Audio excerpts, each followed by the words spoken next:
Persuasion by Jane Austen. Chapter 3. I must take leave to observe, Sir Walter, said Mr. Shepherd one morning at Kellynch Hall, as he laid down the newspaper, that the present juncture is much in our favour. This peace will be turning all our rich naval officers ashore. They will be all wanting a home. Could not be a better time, Sir Walter, for having a choice of tenants, very responsible tenants. Many a noble fortune has been made during the war. If a rich admiral were to come in our way, Sir Walter, he would be a very lucky man, Shepherd, replied Sir Walter. That's all I have to remark. A prize indeed would Kellynch Hall be to him. Rather the greatest prize of all, let him have taken ever so many before. Hey, Shepherd. Mr. Shepherd laughed, as he knew he must, at this wit, and then added, I presume to observe, Sir Walter, that, in the way of business, gentlemen of the Navy are well to deal with. I have had a little knowledge of their methods of doing business, and I am free to confess that they have very liberal notions, and are as likely to make desirable tenants as any set of people one should meet with. Therefore, Sir Walter, what I would take leave to suggest is, that if in consequence of any rumours getting abroad of your intention, which must be contemplated as a possible thing, because we know how difficult it is to keep the actions and designs of one part of the world from the notice and curiosity of the other. Consequence has its tax. I, John Shepherd, might conceal any family matters that I chose, for nobody would think it worth their while to observe me. But Sir Walter Elliot has eyes upon him which it may be very difficult to elude. And therefore, thus much I venture upon, that it will not greatly surprise me if, with all our caution, some rumour of the truth should get abroad, in the supposition of which, as I was going to observe, since applications will unquestionably follow, I should think any from our wealthy naval commanders particularly worth attending to. And beg leave to add, that 2 hours will bring me over at any time, to save you the trouble of replying. Sir Walter only nodded. But soon afterwards, rising and pacing the room, he observed sarcastically, there are few among the gentlemen of the Navy, I imagine, who would not be surprised to find themselves in a house of this description. They would look around them, no doubt, and bless their good fortune, said Mrs. Clay, for Mrs. Clay was present. Her father had driven her over, nothing being of so much use to Mrs. Clay's health as a drive to Kellynch. But I quite agree with my father in thinking a sailor might be a very desirable tenant. I have known a good deal of the profession, and besides their liberality, they are so neat and careful in all their ways. These valuable pictures of yours, Sir Walter, if you chose to leave them, would be perfectly safe. Everything in and about the house would be taken such excellent care of. The gardens and shrubberies would be kept in almost as high order as they are now. You need not be afraid, Miss Elliot, of your own sweet flower gardens being neglected. As to all that, rejoined Sir Walter coolly, supposing I were induced to let my house, I have by no means made up my mind as to the privileges to be annexed to it. I am not particularly disposed to favour a tenant. The park would be open to him of course, and few Navy officers, or men of any other description, can have had such a range. But what restrictions I might impose on the use of the pleasure grounds, is another thing. I am not fond of the idea of my shrubberies being always approachable. And I should recommend Miss Elliot to be on her guard with respect to her flower garden. I am very little disposed to grant a tenant of Kellynch Hall any extraordinary favour, I assure you, be he sailor or soldier. After a short pause, Mr. Shepherd presumed to say, in all these cases, there are established usages which make everything plain and easy between landlord and tenant. Your interest, Sir Walter, is in pretty safe hands. Depend upon me for taking care that no tenant has more than his just rights. I venture to hint, that Sir Walter Elliot cannot be half so jealous for his own, as John Shepherd will be for him. Here Anne spoke. The Navy, I think, who have done so much for us, have at least an equal claim with any other set of men, for all the comforts and all the privileges which any home can give. Sailors work hard enough for their comforts, we must all allow. Very true, very true. What Miss Anne says, is very true, was Mr. Shepherd's rejoinder, and, oh, certainly, was his daughter's, but Sir Walter's remark was, soon afterwards, the profession has its utility, but I should be sorry to see any friend of mine belonging to it. Indeed, was the reply, and with a look of surprise. Yes, it is in 2 points offensive to me. I have 2 strong grounds of objection to it. First, as being the means of bringing persons of obscure birth into undue distinction, and raising men to honors which their fathers and grandfathers never dreamt of. And secondly, as it cuts up a man's youth and vigor most horribly. A sailor grows old sooner than any other man. I have observed it all my life. A man is in greater danger in the navy of being insulted by the rise of one whose father, his father might have disdained to speak to, and of becoming prematurely an object of disgust himself, than in any other line. One day last spring, in town, I was in company with 2 men, striking instances of what I am talking of. Lord St. Ives, whose father we all know to have been a country curate, without bread to eat. I was to give place to Lord St. Ives, and a certain Admiral Baldwin, the most deplorable-looking personage you can imagine, his face the color of mahogany, rough and rugged to the last degree. All lines and wrinkles, 9 grey hairs of a side, and nothing but a dab of powder at top. In the name of heaven, who is that old fellow? Said I to a friend of mine who was standing near, Sir Basil Morley. Old fellow, cried Sir Basil, it is Admiral Baldwin. What do you take his age to be? 60, said I, or perhaps 62. 40, replied Sir Basil, 40, and no more. Picture to yourselves my amazement. I shall not easily forget Admiral Baldwin.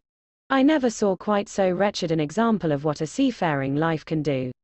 But to a degree, I know it is the same with them all. They are all knocked about, and exposed to every climate, and every weather, till they are not fit to be seen. It is a pity they are not knocked on the head at once, before they reach Admiral Baldwin's age. Nay, Sir Walter, cried Mrs. Clay, this is being severe indeed. Have a little mercy on the poor men. We are not all born to be handsome. The sea is no beautifier, certainly. Sailors do grow old betimes. I have observed it. They soon lose the look of youth. But then, is not it the same with many other professions, perhaps most other? Soldiers, in active service, are not at all better off. And even in the quieter professions, there is a toil and a labor of the mind, if not of the body, which seldom leaves a man's looks to the natural effect of time. The lawyer plods, quite careworn. The physician is up at all hours, and traveling in all weather. And even the clergyman, she stopped a moment to consider what might do for the clergyman. And even the clergyman, you know, is obliged to go into infected rooms, and expose his health and looks to all the injury of a poisonous atmosphere.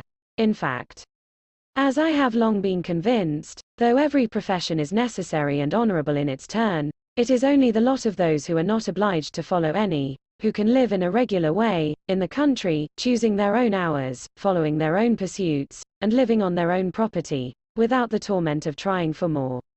It is only their lot, I say, to hold the blessings of health and a good appearance to the utmost. I know no other set of men but what lose something of their personableness when they cease to be quite young. It seemed as if Mr. Shepherd, in this anxiety to bespeak Sir Walter's goodwill towards a naval officer as tenant, had been gifted with foresight, for the very first application for the house was from an Admiral Croft, with whom he shortly afterwards fell into company in attending the quarter sessions at Taunton. And indeed, he had received a hint of the Admiral from a London correspondent. By the report which he hastened over to Kellynch to make, Admiral Croft was a native of Somersetshire, who having acquired a very handsome fortune, was wishing to settle in his own country, and had come down to Taunton in order to look at some advertised places in that immediate neighbourhood, which, however, had not suited him. That accidentally hearing, it was just as he had foretold, Mr. Shepherd observed, Sir Walter's concerns could not be kept a secret, accidentally hearing of the possibility of Kellynch Hall being to let. And understanding his, Mr. Shepherd's, connection with the owner, he had introduced himself to him in order to make particular inquiries, and had, in the course of a pretty long conference, expressed as strong an inclination for the place as a man who knew it only by description could feel. And given Mr. Shepherd, in his explicit account of himself, every proof of his being a most responsible, eligible tenant. And who is Admiral Croft? Was Sir Walter's cold suspicious inquiry. Mr. Shepherd answered for his being of a gentleman's family, and mentioned a place. And Anne, after the little pause which followed, added, "He is a rear admiral of the White. He was in the Trafalgar action, and has been in the East Indies since. He was stationed there, I believe, several years." "Then I take it for granted," observed Sir Walter, "that his face is about as orange as the cuffs and capes of my livery." Mr. Shepherd hastened to assure him that Admiral Croft was a very hale, hearty, well-looking man, a little weather-beaten, to be sure, but not much, and quite the gentleman in all his notions and behavior. Not likely to make the smallest difficulty about terms, only wanted a comfortable home, and to get into it as soon as possible. Knew he must pay for his convenience. Knew what rent a ready-furnished house of that consequence might fetch. Should not have been surprised if Sir Walter had asked more. Had inquired about the manor. Would be glad of the deputation, certainly, but made no great point of it. Said he sometimes took out a gun, but never killed. Quite the gentleman. Mr. Shepherd was eloquent on the subject, pointing out all the circumstances of the Admiral's family, which made him peculiarly desirable as a tenant. He was a married man, and without children. The very state to be wished for. A house was never taken good care of, Mr. Shepherd observed, without a lady. He did not know whether furniture might not be in danger of suffering as much where there was no lady, as where there were many children. A lady, without a family, was the very best preserver of furniture in the world. He had seen Mrs. Croft, too. She was at Taunton with the Admiral, and had been present almost all the time they were talking the matter over. And a very well-spoken, genteel, shrewd lady, she seemed to be, continued he. Asked more questions about the house, and terms, and taxes, than the Admiral himself, and seemed more conversant with business. And moreover, Sir Walter, I found she was not quite unconnected in this country, any more than her husband. That is to say, she is sister to a gentleman who did live amongst us once. She told me so herself, sister to the gentleman who lived a few years back at Monkford. Bless me! What was his name? At this moment I cannot recollect his name, though I have heard it so lately. Penelope, my dear, can you help me to the name of the gentleman who lived at Monkford, Mrs. Croft's brother? But Mrs. Clay was talking so eagerly with Miss Elliot, that she did not hear the appeal. I have no conception whom you can mean, Shepherd. I remember no gentleman resident at Monkford since the time of old Governor Trent. Bless me, how very odd. I shall forget my own name soon, I suppose. A name that I am so very well acquainted with. Knew the gentleman so well by sight. Seen him 100 times. Came to consult me once, I remember, about a trespass of one of his neighbors. Farmer's man breaking into his orchard. Wall torn down. Apples stolen. Caught in the fact. And afterwards, contrary to my judgment, submitted to an amicable compromise. Very odd indeed. After waiting another moment, "You mean Mr. Wentworth, I suppose?" said Anne. Mr. Shepherd was all gratitude. Wentworth was the very name. Mr. Wentworth was the very man. He had the curacy of Monkford, you know, Sir Walter, some time back, for 2 or 3 years. Came there about the year 5, I take it. You remember him, I am sure. Wentworth. Oh. Mr. Wentworth, the curate of Monkford. You misled me by the term gentleman. I thought you were speaking of some man of property. Mr. Wentworth was nobody, I remember, quite unconnected. Nothing to do with the Strafford family. One wonders how the names of many of our nobility become so common.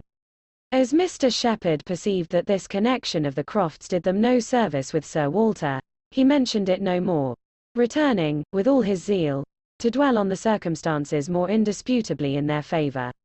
Their age, and number, and fortune, the high idea they had formed of Kellynch Hall, and extreme solicitude for the advantage of renting it, making it appear as if they ranked nothing beyond the happiness of being the tenants of Sir Walter Elliot, an extraordinary taste, certainly, could they have been supposed in the secret of Sir Walter's estimate of the dues of a tenant.